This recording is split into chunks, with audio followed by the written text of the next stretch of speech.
एका सुंदर गावात एक छोटंसं फुलपाखरू राहत होतं. तिचं नाव होतं चिंगी.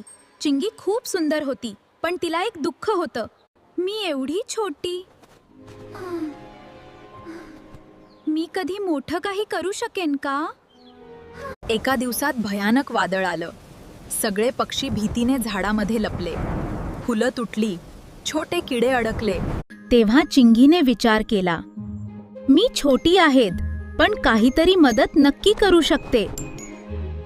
घाबरू नका, मी तुम्हाला इथून बाहेर काढते. मदतीसाठी धन्यवाद. तुम्ही आम्हाला वाचवलंत. हळूहळू इतर फुलपाखरंही तिच्या सोबत आली.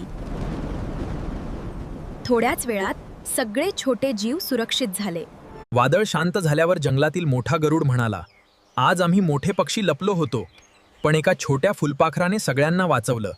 किती सुंदर, मी खूप आनंदी आहे. त्या दिवसापासून तिला समजलं, बांडा मोठेपणा शरीरात नसतो, तो धैर्य आणि मनात असतो.